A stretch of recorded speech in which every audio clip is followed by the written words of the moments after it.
Sanford Health is one of the largest rural health systems across the United States, headquartered in Sioux Falls, South Dakota.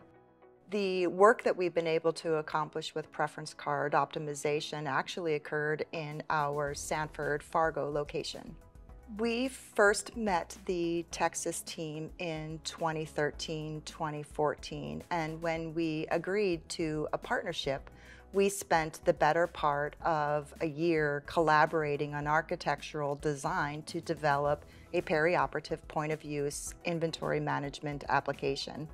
The Sanford Fargo sterile processing team actually spent many years prior developing lean-influenced standardized workflows that were actually integrated into the software.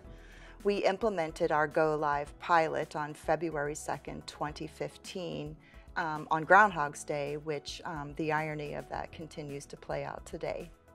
Preference cards are a valuable resource in creating efficient perioperative performance, and they should accurately reflect the necessary resources required to provide items for every surgical procedure by surgeon. However, inaccurate preference cards create a lot of waste in the system. They have perhaps the incorrect items or the wrong items, excess inventory, supplies, equipment, and medication, and often inaccurate nursing notes. They lack solid data by which to drive operational improvement. The issue with preference cards is that they are maintained in the same methods that they have been done for decades. They really lack process and a defined set of rules for guidance and expectations and accountability for those that are managing the cards. They also lack solid data by which to make evidence-based decisions for improving them moving forward. I think one of the issues with preference cards is they often lack dedicated time and oversight to manage them, and they require significant amount of commitment to be able to manage the integrity of the cards over time. This type of project was needed because preference cards drive the operational demand of sterile processing. And when the cards are inaccurate, it impedes our ability to deliver upon our promise to provide the right thing in the right place, in the right time and quantity to our customers. Inaccurate, out-of-date preference cards create significant waste in the system and can cause widespread dissatisfaction to surgeons and staff, but most of all, has the potential to impact patient safety. Implementation of the Texas point-of-use perioperative management system actually provided us the data points that we were needing to be able to move a project of this magnitude forward.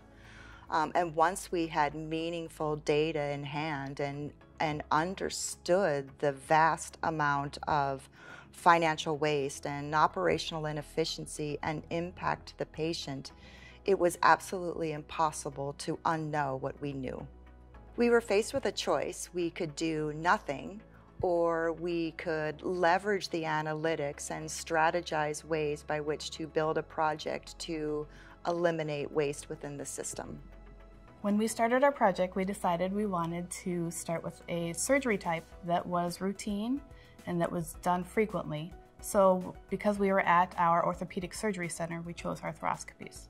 To analyze our preference cards, we wrote a report that pulled the information out of Texas from sterile processing for what we picked for a case and compared it to what the operating room charted in their case during the procedure. That report gave us a utilization rate, and from that utilization rate, we made recommendations for what items should remain on the preference card, what items could be reduced in quantity, and what items should be removed. After our first meeting, we realized that the data that we were presenting didn't necessarily reflect what the operating room staff experienced in the room. So we went back and we dug a little deeper and we added to our report the return rate for what sterile processing returned after the case. That gave us more data points to look at when we were having our discussions with the operating room and really opened our eyes to some of our opportunities to improve our interop documentation. Once we had the analysis done on our cards, we went to the operating room team to meet, and we met with the senior surg techs and the OR leadership, which is the director and the manager. During our first meeting, we realized that the data we were presenting wasn't the full picture of what was happening in the operating room. It wasn't the experience that the senior surge techs had. So we went back and we added a portion to our report that included the return rate for what sterile processing got in case returns. The next time we met, we had more data points to use to look at each item on the preference card. We had the utilization rate, and we also had the return rate to sterile processing. As a nurse, I've always been an advocate for the patient and the family. Reviewing the data, reviewing all the information that Susan and her team had prepared, showing the opportunities for improved scanning, decreasing waste, and increasing the efficiency in the ORs, it became very clear that there was not an option to not do this.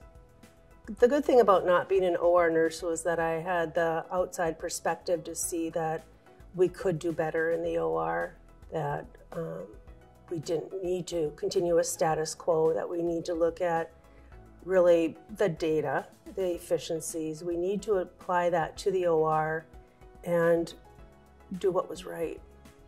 The bad thing about not being an OR nurse was gaining that trust from my team to question what they have done.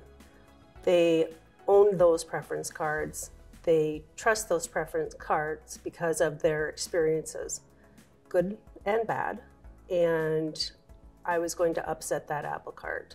A risk that haunted Susan and I think was the sustainability of this project.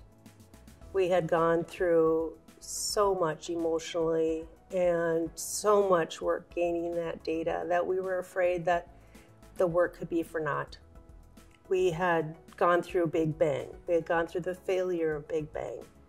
We had gone through staff not liking the preference cards being changed, and just every piece of the pie that we had to touch that we were really not thinking we were going to have to touch. We went through the reactions of the frontline staff, mostly the senior surge techs feeling those reactions. The adaptability of change and efficiency for everybody that was involved, including SPD. And we could not afford to lose that. The great thing is that our advanced surge techs have owned the work, and they've continued the work, working with the Maintain Gains team with SPD, and I could not be more proud of them, all of the team. They started out with animosity, and really they have grown as leaders throughout this whole project, and this work wouldn't have happened without them. I could not have done this work. I didn't have the experience. The senior surge techs had the experience needed, and Susan's team had the experience needed in order to be able to read the data that was coming out of Texas. Once I joined the project, I was given a rundown of everything that had been done at South University. Susan and Sarah had informed me that it was going to be a lot of hard work and perseverance to get to where South University is today at SMCF. Like the experience at South University, we found there was still debate on what was actually used in the case due to poor scanning compliance. Documentation in the OR was not accurate enough for us to make clear recommendations for what should be on the preference cards. Without accurate data to drive our decisions on preference card supplies, we have decided to take a pause on changing the preference cards.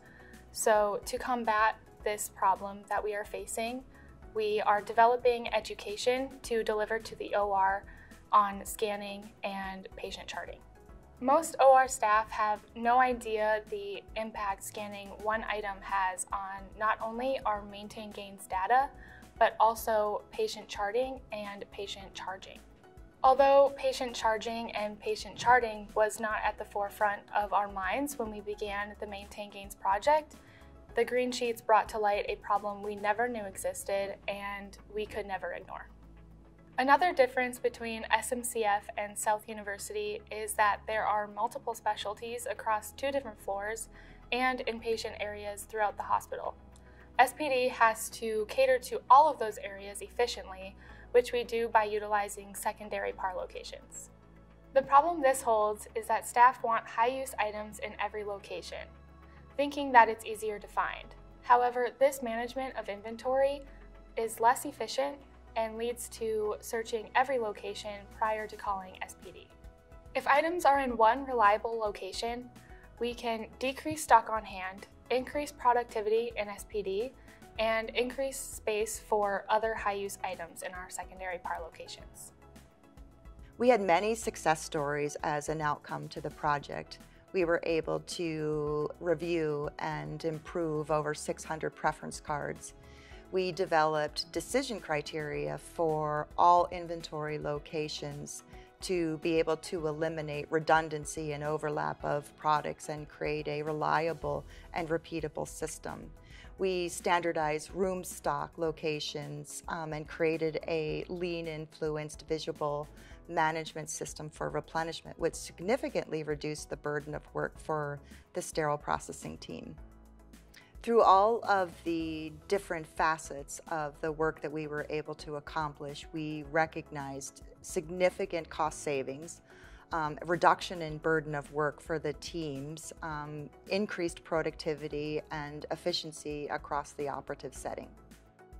The preference card work that we've been doing is really only one of 5 buckets within our scope of our Maintain Gains project. The beauty of the project is that we have the ability to pivot when we face a barrier or a challenge in one of the buckets.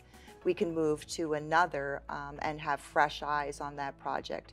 Perhaps we were idle because we were waiting for a cart to be delivered or a report to be written, but we have the ability to shift to a different bucket while barrier mitigation goes on in the bucket that we just left. Sterile processing is probably one of the most misunderstood departments within the hospital. Our work is extremely complex. Operationally, we're manufacturers. Financially, we're the economic engine of the organization. And clinically, we are infection preventionists. This project has been extremely daunting. The fact that it was led by a sterile processing department is absolutely pioneering. Nevertheless, it matters not who leads the project, as long as we are working together collaboratively to do the right thing for our patients, for our teams, and for Sanford Health.